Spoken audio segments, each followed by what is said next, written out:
እነዚህ ባፈጣጠራቸው ግዙፍ የሆኑት የማህበረሰብ አባላት ወሎፍ ይባላሉ።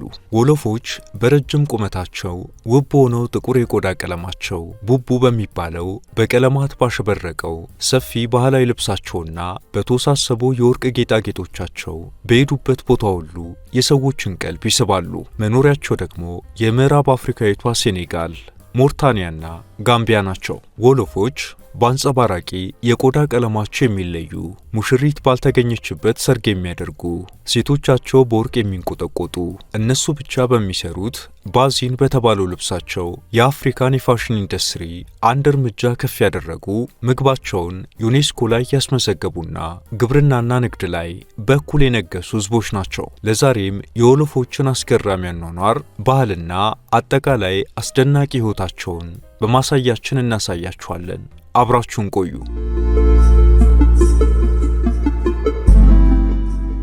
የወሎፍ ሰዎች ታሪክ ሲነሳ አንዲት ደሴት አትዘነጋም። ሰማያዊ ማዕበል የተከበበች ደማቅና በቀለማት ያሸበረቁ ሕንፃዎች የሞሉባት እንዲሁም የዘንባባ ዛፎች በነፋስ የሚወዛወዙባት አንዲት ጸጥተኛ ደሴት አለች።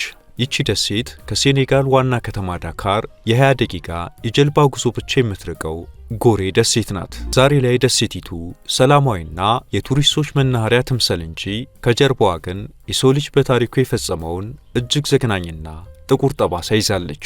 ጎሬ ደሴት በሚሊዮን የሚቆጠሩ የምዕራብ አፍሪካውያን በተለይም የነዋሪው የወሎፍ ሕዝብ ማንነት፣ ነፃነትና ክብር የተቀማበት የዓለም ትልቁ የባሪያ ንግድ ማዕከል ነበረች። ይህ ታሪክ ከወሎፍ ማህበረሰብ ጋር በቀጥታ የተቆራኘ ነው። ከ15ኛው እስከ 19ኛው ክፍለ ዘመን ድረስ የአውሮፓውያን መርከቦች በደሴቲቱ ሲያርፉ በባርነት ታድነው የሚመጡት አብዛኞቹ ምርኮኞች የወሎፍ ተወላጆች ነበሩ። በዚህ ቤት ውስጥ ወንዶች፣ ሴቶችና ሕፃናት ተለይተው በብረት ሰንሰለት ታስረው ለሳምንታት ሲቆዩ የዘመናት የቤተሰብ ትስስራቸው በአንድ ጀንበር ይበጠስ ነበር። የአንድ ሰው የመሸጫ ዋጋ የሚወሰነው በክብደቱና በጡንቻው ጥንካሬ ነበር። ክብደታቸው ያልሞላ የወሎፍ ወጣቶችን ክብደት እንዲጨምሩና ሰውነት እንዲያደርጉ በግድ ባቄላ እንዲመገቡ ይደረግ ነበር። በሽታ የያዛቸው ወይም ያመጹ ወሎፎች ደግሞ እዚያው ውቅያኖስ ውስጥ ለዶልፊኖች በሕይወት እያሉ ይጣሉ ነበር።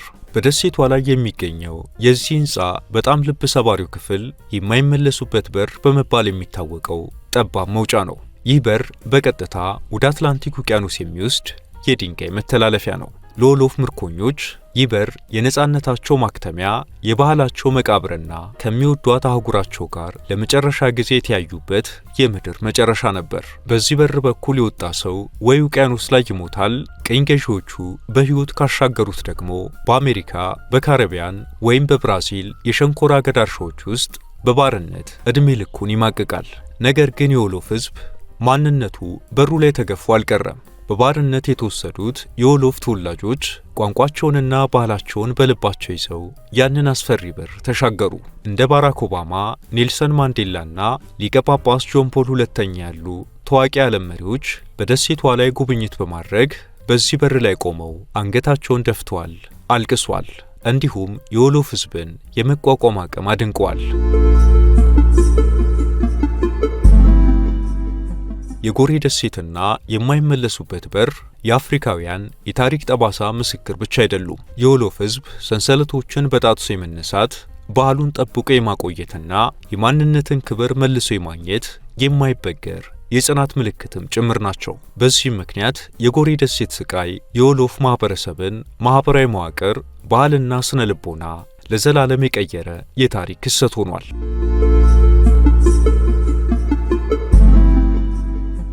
የወሎፍ ሕዝቦች ካሌማያ የተባለ እጅግ አስደናቂ ማህበራዊ ባህል አላቸው። ይህም በተወሰኑ የቤተሰብ ስሞች ወይም ጎሳዎች መካከል የሚደረግ የመቀላለድና የመሰዳደብ መብት ነው። የአንድ የተወሰነ ጎሳ አባል ሌላውን ጎሳ ሲያገኝ እናንተ ሰነፎች ናችሁ፣ ምግባችሁ አይጣፍጥም እያለ በይፋ መቀለድ ይችላል። ተሰዳቢው ወገንም በሳቅ ምላሹን ይሰጣል።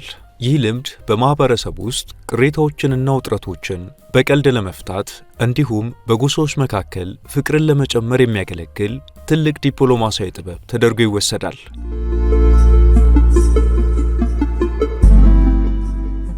በወሎፍ ማህበረሰብ ውስጥ ላምፕ የተባለው ባህላዊ የትግል ስፖርት ከእግር ኳስ የበለጠ የህዝብ ፍቅር አለው። በየጊዜው የሚዘጋጁት ትልልቅ ባህላዊ የትግል ስፖርት ውድድሮችን ለመመልከት በሺዎች የሚቆጠሩ ሰዎች በስቴዲየም ይገኛሉ። ውድድሩ ከመጀመሩ በፊት ታጋዮቹ በግሪዮቶች ማለትም ታሪክና ባህልን በዜማ በሚያሻግሩ ባህላዊ ዘፋኞች ታጅበው ይጨፍራሉ።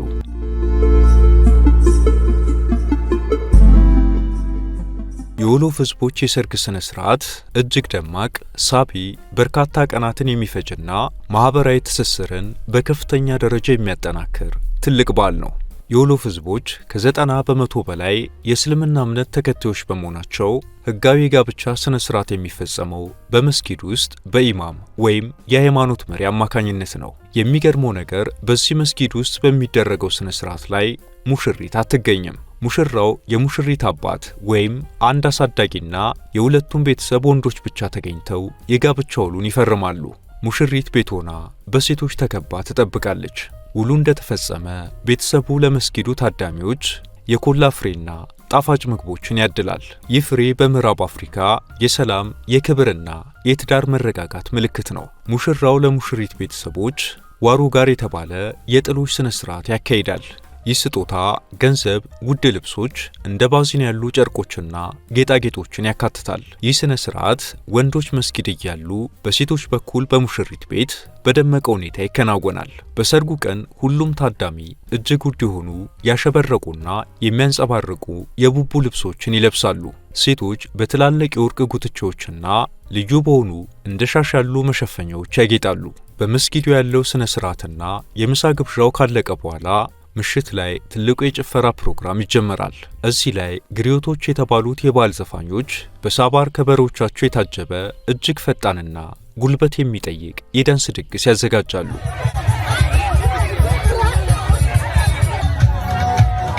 ግሪዮቶቹ የሁለቱንም ቤተሰቦች የቤተሰብ ሐረግና መልካም ስም በዜማ እያወደሱ ያዜማሉ። ታዳሚውም ለግሪዮቶቹ የገንዘብ ስጦታ ገንዘብ በመበተን ያበረክታል። ሰርጉ ሊያበቃ ሲል ሙሽሪት ወደ ባሏ ቤት ከመሄዷ በፊት በዕድሜ ትላልቅ የሆኑ የቤተሰብ ሴቶች ይሰበሰባሉ። እዚህ ላይ ሙሽሪት ሙኛል የሚል ምክር ይሰጣታል። ትርጉሙም ትዕግስት ሲኖርሽ ማለት ነው። በወሎፍ ባህል ትዕግስት ለተሳካ ትዳር ትልቁ መፍትሄ ተደርጎ ይወሰዳል። ከምክሩ በኋላ ሙሽሪት ፊቷ በነጭ ጨርቅ ተሸፍኖ በጓደኞቿና በቤተሰቦቿ ታጅባ በዘፈንና በደስታ ወደ ባሏ ቤት ትሸኛለች።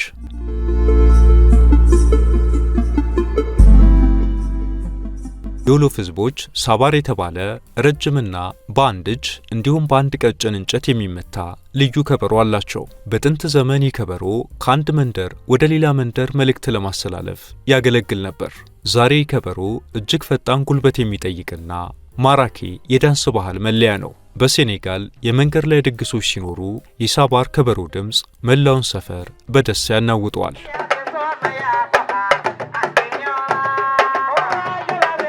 በወሎፍ ቋንቋ ታራንጋ ማለት እንግዳ ተቀባይነት ማለት ነው። ይህ ቃል የሴኔጋል ብሔራዊ መፈክርና የአኗኗር ዘይቤ ነው። በባህላቸው እንግዳው ከሀገር ውስጥም ይሁን ከውጭ ሀገር ወደ ቤታቸው ለማረፍ እስከመጣ ድረስ ያለምንም ቅድመ ሁኔታ በደንብ ይስተናገዳል። ቤት ያፈራውን የምግብ አይነት ለእንግዳው ያቀርባል። የወሎፍ ህዝቦች ብሔራዊ ምግብ የሆነው ቼቡጄን እንደ አውሮፓ አቆጣጠር በ2021 በዩኔስኮ የዓለም ባህላዊ ቅርሶች ዝርዝር ውስጥ ተመዝግቧል። ቃሉ በወሎፍ ቋንቋ ሩዝና አሳ ማለት ነው። ሌሎችም አስገራሚና ትኩረት የሚስቡ የምግብ አይነቶች አሏቸው። አስገራሚው ማፌ የኦቾሎኒ ቅቤ ወጥ ነው። በወሎፍ ቋንቋ የኦቾሎኒ ወጥ ቲጋዴጌና ይባላል። በሚሊዮን የሚቆጠሩ የወሎፍ ተወላጆች በአውሮፓ በፓሪስ፣ ማድሪድ፣ ሚላንና በአሜሪካ ኒውዮርክ ይኖራሉ። በኒውዮርክ የሚገኘው ሊትል ሴኔጋል የተባለው ሰፈር የወሎፍ ነጋዴዎች መለያ ነው። እነዚህ ዲያስፖራዎች በየዓመቱ በሚሊዮን የሚቆጠር ዶላር ወደ ሀገር ቤት በመላክ የቤተሰቦቻቸውንና የሀገሪቱን ኢኮኖሚ በከፍተኛ ደረጃ ይደግፋል።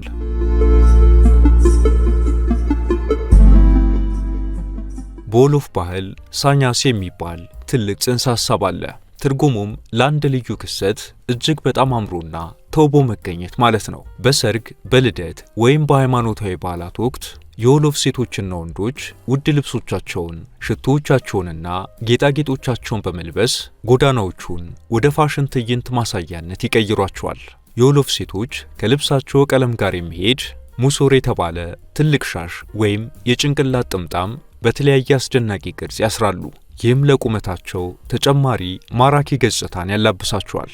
ሴኔጋል ውስጥ ፊሊግሪ የሚባል እጅግ ረቂቅ የወርቅ ሥራ ጥበብ አለ። የወሎፍ ሴቶች በትላልቅ የወርቅ ጉትቻዎች፣ ሐብሎችና የእጅ አምባሮች መሽሞንሞን ይወዳሉ። ጸጉር አሰራራቸውም የተለየ ትርጉም አለው። የዕድሜን የማኅበራዊ ደረጃንና የቤተሰብን ሁኔታ የሚገልጹ የተወሳሰቡ የሹሩባ ዲዛይኖች አሏቸው። የወሎፍ ፋሽን ተጽዕኖ የሴኔጋል ዋና ከተማ የሆነችው ዳካርን የምዕራብ አፍሪካ የፋሽን እምብርት አድርጓታል። የዳካር የፋሽን ሳምንት በየዓመቱ የዓለምን ትኩረት ይስባል።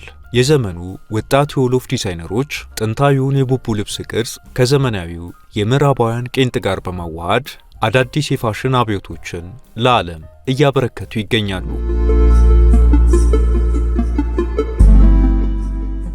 የወሎፍ ሕዝቦች በምዕራብ አፍሪካ አልፎም በመላው አህጉሪቱ የፋሽን ነገሥታትና ንግሥታት ተብለው ይጠራሉ። ፋሽን ለነሱ ተራ ልብስ ሳይሆን የማንነት፣ የክብር፣ የሀብትና የፈጠራ ጥበብ መገለጫ ትልቅ መድረክ ነው። የወሎፍ ማህበረሰብን የፋሽን አብዮተኞች የሚያደርጓቸው ብዙ ምክንያቶች አሉ።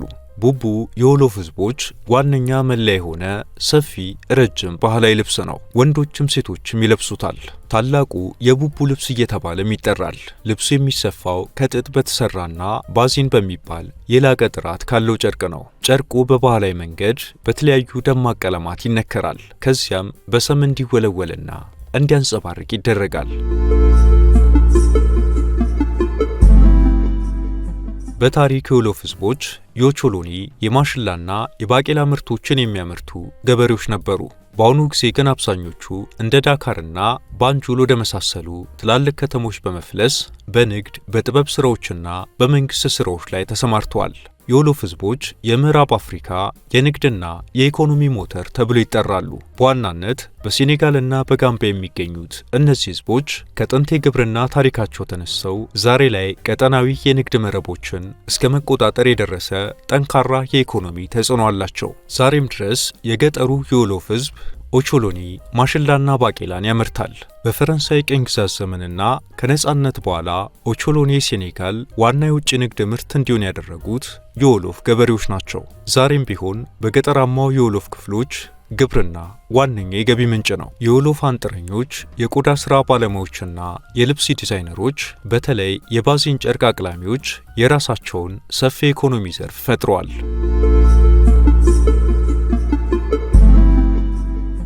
በአትላንቲክ ውቅያኖስ ዳርቻ የሚኖሩት የወሎፍ ክፍሎች በባህር ላይ አሳ በማጥመድና የሰበሰቡትን አሳ ለሀገር ውስጥና ለውጭ ገበያ በማቅረብ እንዲሁም ለቼቡቼን ምግብ ዋነኛ ግብዓት በማድረግ ከፍተኛ ገቢ ያመነጫሉ።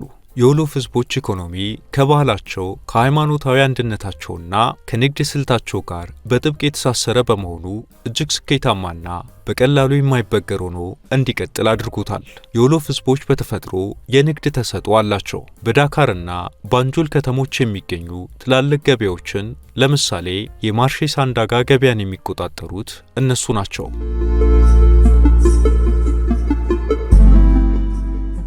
ብዙዎች የራፕ ሙዚቃ የተፈጠረው አሜሪካ ውስጥ ነው ብለው ያስባሉ።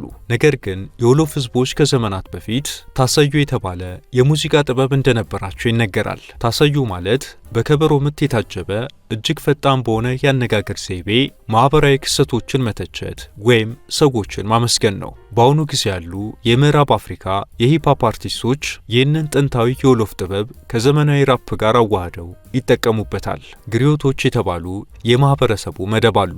ግሪዮቶች ታሪክን፣ ግጥምና ሙዚቃን ከትውልድ ወደ ትውልድ በቃል በማስተላለፍ ረገድ እስከ ዛሬ ድረስ ትልቅ ክብር ይሰጣቸዋል።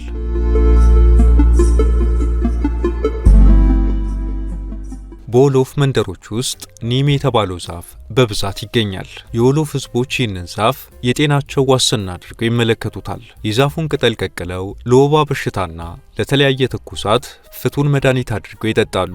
የዛፉን ቀጫጭን ቅርንጫፎች ደግሞ ሶቺ በሚል ስም ጥርሳቸውን በየቀኑ ለማጽዳትና የድድ ጤንነታቸውን ለመጠበቅ እንደ ተፈጥሮ ብሩሽ ይጠቀሙበታል።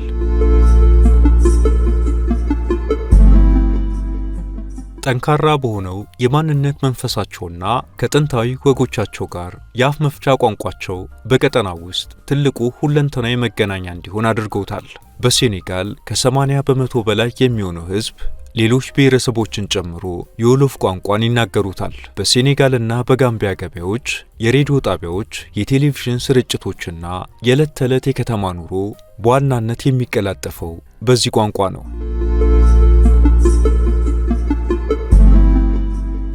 የወሎፍ ማህበረሰብ ከዘመናት በፊት በአትላንቲክ ውቅያኖስ ዳርቻ ኃያሉን የጆሎፍ ኢምፓየርን በመመስረት በንግድ በግብርናና ውስብስብ በሆኑ ማህበራዊ ትስስሮች ላይ የበለጸገ የተራቀቀ ማህበረሰብ ገንብቷል። ዛሬ ደግሞ ወሎፎች የሴኔጋልና የጋምቢያ ኩሩ የልብ ትርታ ናቸው። የሚናገሩት የወሎፍ ቋንቋ በምዕራብ አፍሪካ ቀጠና ውስጥ እንደ ሁለንተናዊ መገናኛ ያገለግላል። የወሎፍ ህዝቦች ታሪክ ከ14ኛው እስከ 17ኛው ክፍለ ዘመን በምዕራብ አፍሪካ በስተሰሜን በኩል ገዝቶ ከነበረውና እጅግ ኃያል ከነበረው የጆሎፍ ኢምፓየር ጋር የተሳሰረ ነው። ከ90 በመቶ በላይ የሚሆነው የወሎፍ ህዝብ የእስልምና እምነት ተከታይ ነው።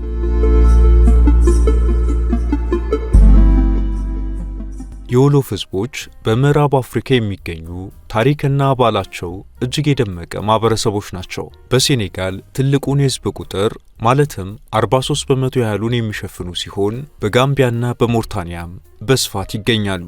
ወሎፎች የሚታወቁበትን የቡቡን ልብስ የሚሰሩበት የባዚን ጨርቅ እጅግ የቅንጦት የምዕራብ አፍሪካ ጨርቅ ነው። ይህ ጨርቅ ይህንን የመጨረሻ አንጸባራቂና ጠንካራ ገጽታ እንዲያገኝ የሚደረግበት ባህላዊ የጥበብ ሂደት እጅግ አድካሚና ማራኪ ሲሆን ሂደቱ በሶስት ዋና ዋና ደረጃዎች ይከፈላል። ታዋቂው የቡቡ ልብሳቸው እንዲያንጸባርቅ ለማድረግ ልብሱ ከመሰፋቱ በፊት ጨርቁ ገጽታው እንዲቀየር የሚደረግበት ባህላዊ የጥበብ ሂደት እጅግ አድካሚና ማራኪ ሲሆን ሂደቱ በሶስት ዋና ዋና ደረጃዎች ይከፈላል። የሚገርመው ነገር ባዚን መጀመሪያ የሚጀመረው ሙሉ በሙሉ ነጭ ከሆነ የጥጥ ጨርቅ ነው። ይህ ጨርቅ ከፍተኛ ጥራት ካለው ጥጥ በጀርመን፣ ኦስትሪያ ወይም ሆላንድ ፋብሪካዎች ተሸምኖ በኮንቴነር ወደ ምዕራብ አፍሪካ በተለይም ወደ ሴኔጋልና ማሊ ይገባል። ማቅለምና ዲዛይን ማውጣቱ አብዛኛውን ጊዜ በወሎፍ ሴቶች የሚመራ ረቂቅ የእጅ ጥበብ ስራ ነው። ጨርቁ በተለያዩ ደማቅ ኬሚካላዊ ወይም ተፈጥሯዊ የቀለም ገንዳዎች ውስጥ በተደጋጋሚ ይነከራል፣ ይታጠባል፣ ከዚያም በፀሐይ እንዲደርቅ ይደረጋል። ይህ ሂደት የሚደጋገመው የሚፈለገው ደማቅ ቀለምና ውስብስብ ዲዛይን እስኪወጣ ድረስ ነው።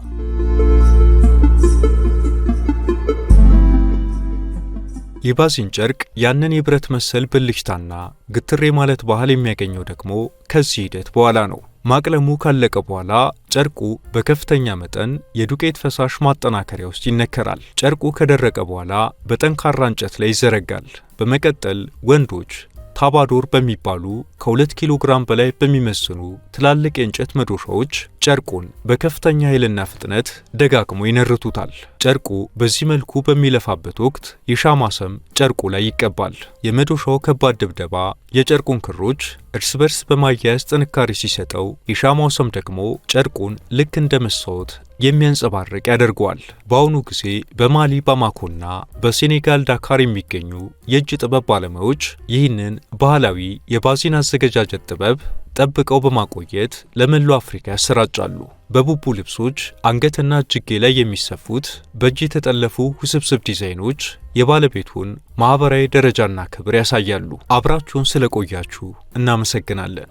ላይክ እና ሰብስክራይብ በማድረግ እንዲሁም የተሰማችሁን ኮሜንት ላይ በማስፈር አጋርነታችሁን እየጠየቅን በዚህ ጉዳይ ላይ ቢሰራ የምትሉት ቢኖር ሁሌም ዝግጁ ነን። የዛሬውን አበቃን። በያላችሁበት ሰላም።